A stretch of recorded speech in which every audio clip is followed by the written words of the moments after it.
We see Paul's admonition here to run the race to win, right?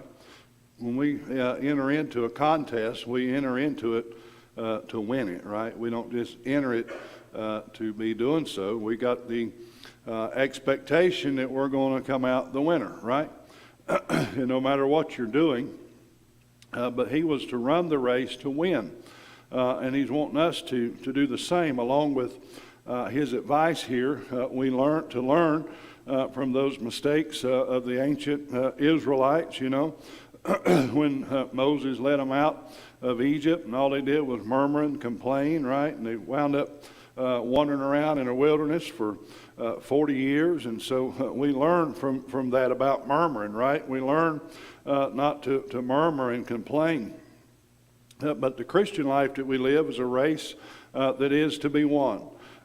So we need to encourage fellow Christians to avoid those pitfalls along the way, and for us to vigorously seek God's approval.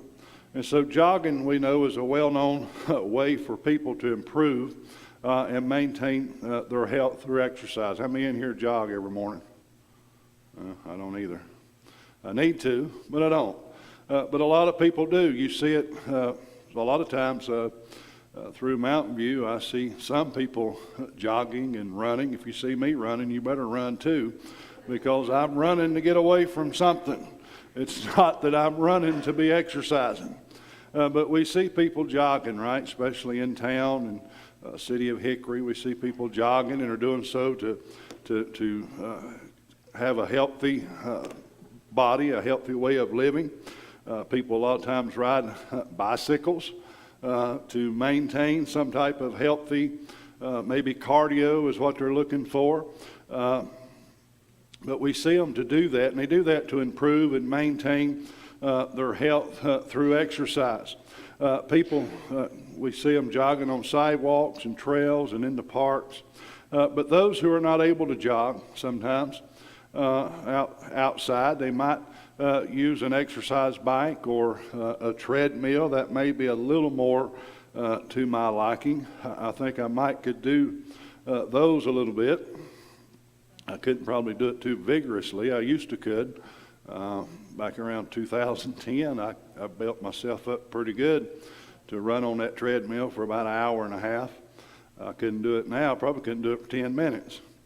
But I was trying to discipline myself by going to the gym and maintain a more fit body. Not that I was trying to turn into some He-Man looking thing on steroids. But I did feel a lot better, and my blood work was a whole lot better back then. So maybe I ought to try it again, but I wouldn't be able to do it as good as I once could. You know, I'm not as good as I once was, right? But people do that. They use those type of things if they're not able to go out jogging. And so those who discipline themselves and they exercise, really we are to commend them for being able to do so, right? And so a foot race, while is also a form of running, it's different from jogging or working out on exercise equipment, because the racer is competing and exerting maximum effort. The racer's motivation is different from that of a jogger. He's not simply running to lose weight or to maintain his general health. His goal is to win. And many Christians approach the Christian life, I think, with the mentality of that of a jogger, or that even as of a couch potato. And the Apostle Paul challenges us to instead to be racers, to not just try to jog to the finish line, not to just sit on the bench or be a couch potato and just watch everybody else do something. We're challenged to concentrate on our efforts, right, in achieving the prize of God's approval. So we'll start in 1 Corinthians chapter 9, verses 24 through 27. Now ye not that they which run in a race run all, but one receiveth the prize. So run that ye may obtain. And every man that striveth for the mastery is temperate in all things. No, they do it to obtain a corruptible crown, but we an incorruptible. And I therefore so run, not as uncertainly, so fight. I not as one that beateth the air, but I keep under my body and bring it into subjection, lest that by any means, when I have preached to others, I myself should be a castaway. So let's picture this morning a mass of runners. A lot of times they have a 2K or a 1K, right? They'll have that type of thing, and they're at a marathon. And so many will start. There'll be a lot of them to start that race, right? Many will finish. There'll be a lot of them that'll come across the finish line. But there's only going to be one person out of that whole group that will win. And so the goal of some of those runners is merely just to finish, just to say, hey, I competed in a 2K. I didn't win it, but I competed. And we don't want to be that type of Christian. We don't want to be just one to say, hey, I competed, or I just went to church once a week, twice a year, whatever the case may be. We want to be the one that started the race, that their whole objective, their whole expectation was to be the winner of that race. And so Paul's admonition here is that we run to win. We run to win this race. Just a simple song that says, Lord, I'm running, trying to make 100, 99 and a half just won't do, right? So we're all striving to make 100. We're all striving to win the race. In verse 25, Paul uses the word temperate. Well, temperance is self-control, which is the fruit of the Spirit. In Galatians chapter 5, verse 23, it says meekness, temperance, against such there is no law. But what it's talking about, meekness and temperance, against such as there is no law, the phrase emphasizes to us the very importance of gentleness and self-control, which are the essential qualities of the Christian life. And meekness refers to humility and a lack of self-centeredness, reflecting on Christ's character, because Jesus cared for everyone, right? He wasn't self-centered. And temperance involves our self-control and moderation, and those are crucial for overcoming the sinful desires. The verse here contrasts to us these qualities with the works of the flesh, which are condemned by the law, and highlighting that the fruit of the Spirit is beyond the scope of legalistic obedience. In essence, Galatians chapter 5, verse 23 encourages us to cultivate these virtues as we live in the power of the Holy Spirit. Self-control is the opposite of self-indulgence. You know, Christians who do not discipline themselves and bring their lives under control will not be winners, and they will not receive the blessing of God's full reward.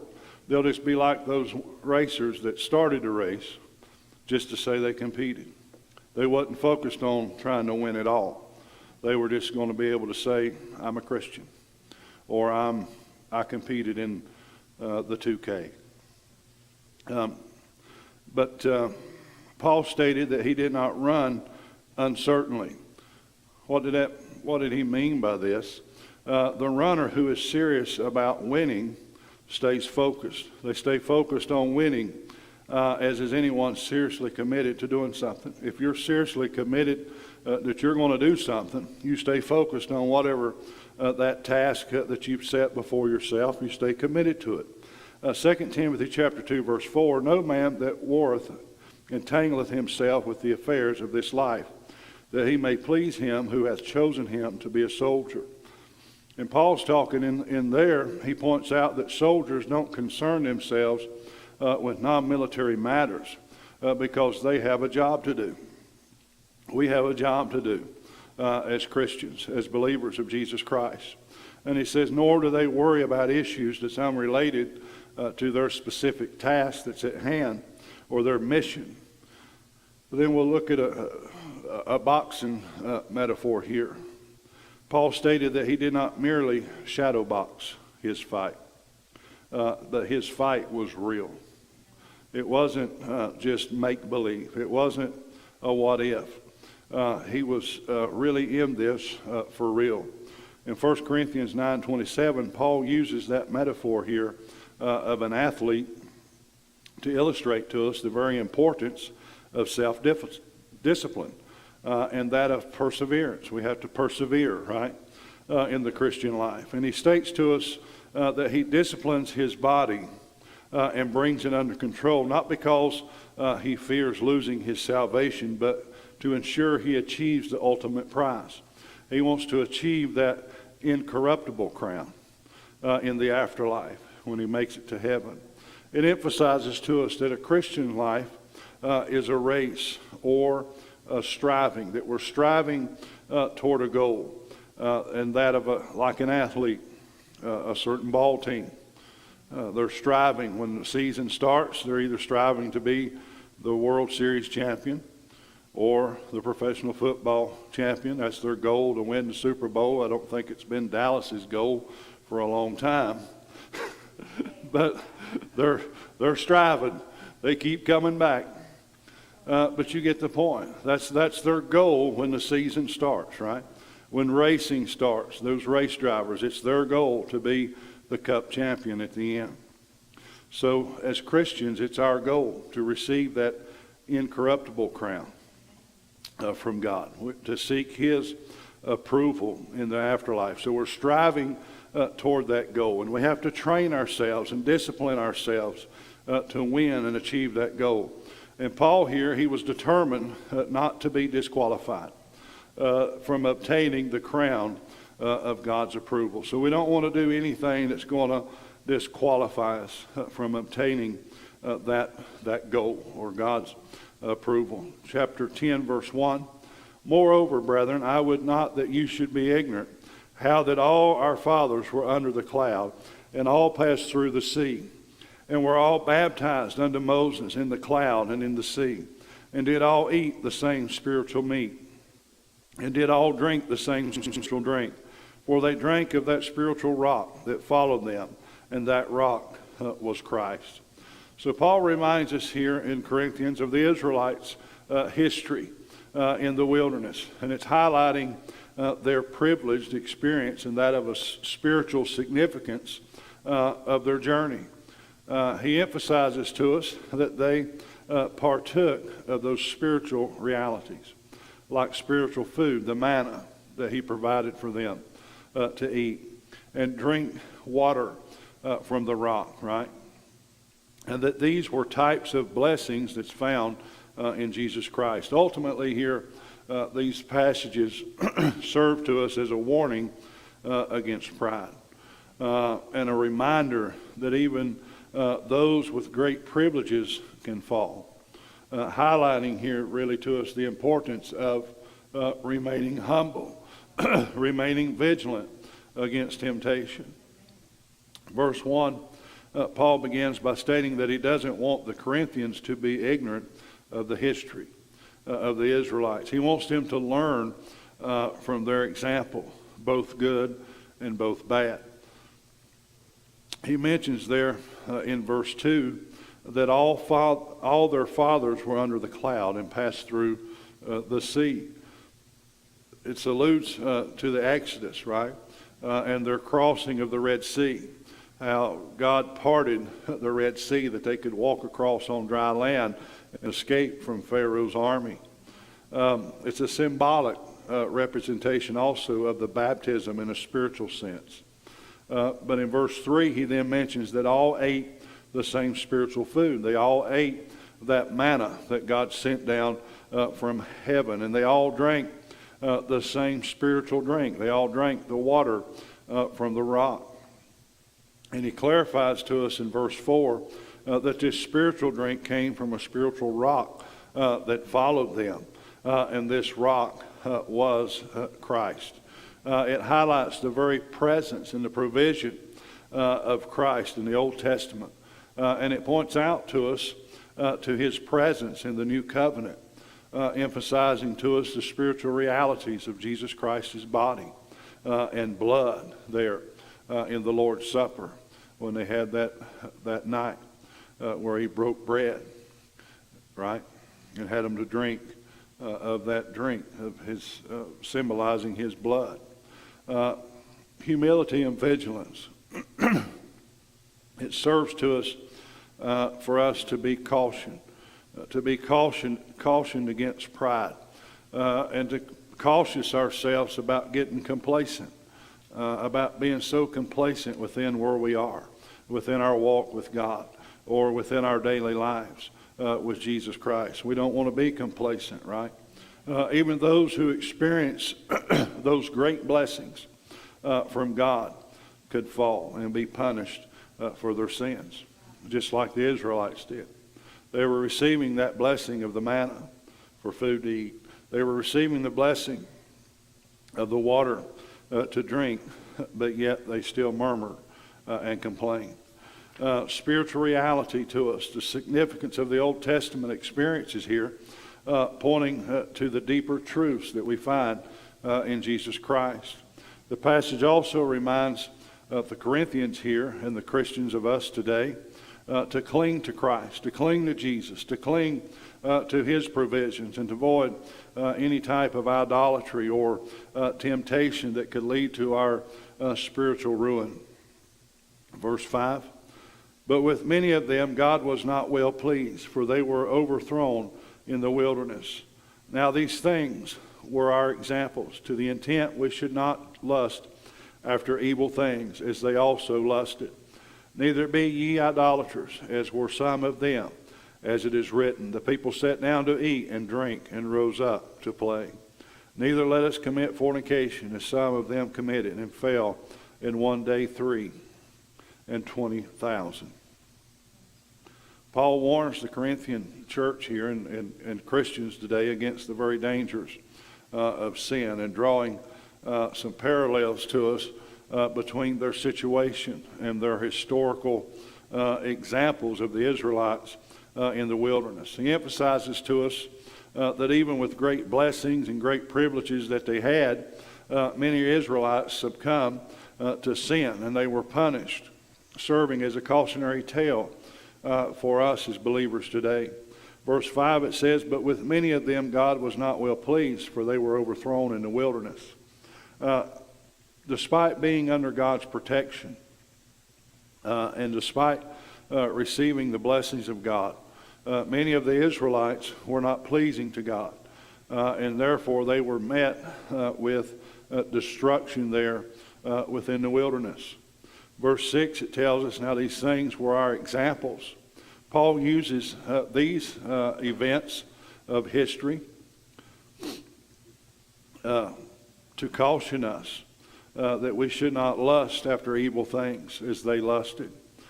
He wants to caution us and all believers to avoid all of the evil desires and all of the evil temptations. It says to neither be you idolaters, as were some of them. He warns against idol worship, right? Reminding us of the Israelites' practice there while they were indulging in revelry after participating in some type of idol worship. And verse 8 says, neither commit fornication, as some of them did, and they were slain in one day. This verse warns against sexual immorality, referencing that of the Israelites' action and all of the severe consequences that come along with it. In summary, those 4 verses there serves as a warning against sin to us. It's highlighting the importance of learning from history, learning and avoiding the pitfalls that led to the destruction of many Israelites, even though they were under God's protection in that doing so. Learning from our past mistakes, right? Learning from our own personal pitfalls that we fell into. We learn to stay away from those types of things. Verse 9, neither let us tempt Christ, as some of them also tempted, and were destroyed by serpents. Neither murmur ye, as some of them also murmured, and were destroyed by the destroyer. Now all these things happen unto them for examples, and they are written for our admonition, upon whom the ends of the world are come.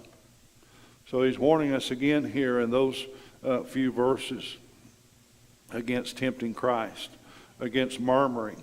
And he emphasizes to us that the examples of the Israelites serve to us as warnings for Christians and warnings there for the Corinthians. It highlights to us that their sins and punishments included being destroyed by serpents and the destroyer. It's lessons for us to be learned and not to be repeated as the ends of the world are come. It tells us there in verse 9, neither let us tempt Christ as some of them also tempted. It refers to the Israelites testing that of God's provision for them in the wilderness, specifically there in Numbers chapter 21, verse 4 through 6.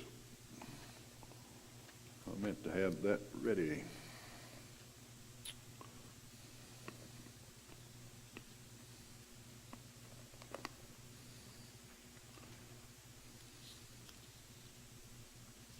And they journeyed from Mount Hor by the way of the Red Sea to the compass, the land of Edom. And the soul of the people was much discouraged because of the way. And the people spake against God and against Moses, wherefore have ye brought us up out of Egypt to die in the wilderness? For there is no bread, neither is there any water, and our soul loath the light bread. And the Lord sent fiery serpents among the people, and they bit the people, and much people of Israel died. And so there's some punishment that come against them, right? Because they were trying to say they were far better off if they would have still been in Egypt, still been in bondage, and not relying on their God that had sent Moses and had helped Moses deliver the people, right? And they were out there free from Pharaoh, free from Egypt bondage, but they were still wanting to complain about things. They were still wanting to murmur. How many times have we complained about some things? How many times have we murmured like these Israelites did, right? What are you doing, God? We feel like we're all alone, right? We feel like we don't have any way out. And so it's telling us not to tempt Jesus, not to tempt God. Where they grumbled and complained against God and Moses there in those verses that we read.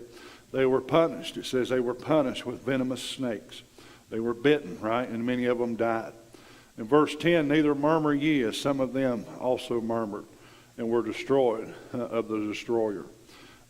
Here, murmur refers to the complaints and criticisms that they had, of the Israelites had, made against God and their leaders. The destroyer is a common Hebrew term referring to the angel of death. In verse 11, now all these things happen unto them for examples, as they are written for our admonition. Paul explains to us that the very events experienced here by the Israelites were meant to serve as examples or cautionary tales for people. These are written for our admonition, meaning they are written to warn. They are written to instruct Christians to avoid such sins, right? As the ends of the world are come, or as the ends of the ages have come. It implies that the ultimate fulfillment here of God's plan and the coming of Christ are now present, making the lessons here of the Old Testament even more relevant to us. In Corinthians 10 here, it serves as a strong reminder to us that God takes sin very seriously. Even those who are blessed and have spiritual experiences can fall into sin and face God's judgment. Learning from the past is essential, right? We're supposed to learn from history, not to let history repeat itself, even though it seems like we've always heard that history does repeat itself.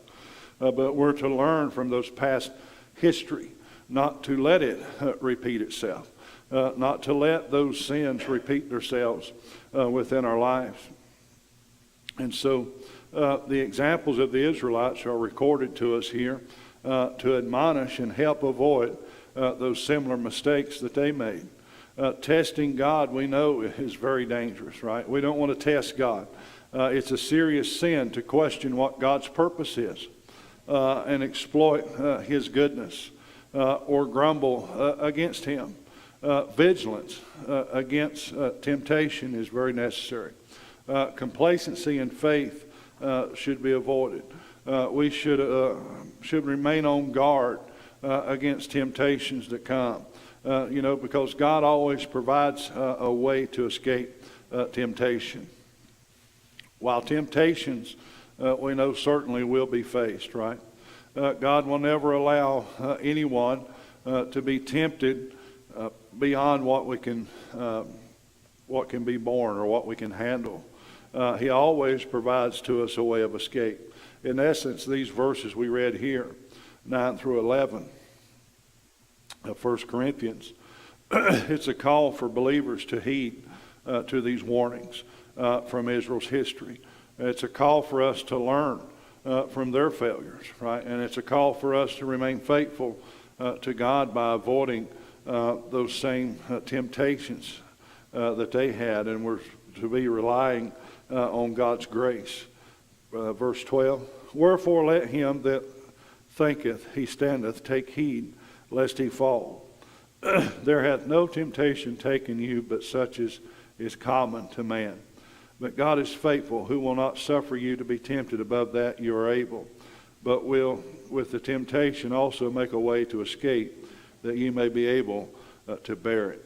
It emphasizes to us there in those two verses that while all believers are standing, right, they should remain vigilant. We should remain vigilant against falling into sin. It also promises to us that no temptation is beyond our ability to withstand, as God always provides a way to escape every trial.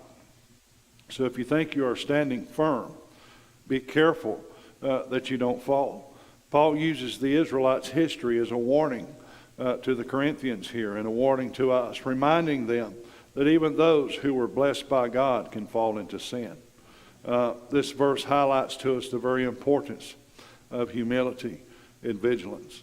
Because believers should not be arrogant, right, about their spiritual standing, as temptation can overcome anyone, right? We're not to be arrogant within our actions, within our way of talking, our way of thinking, because temptations can overcome anyone.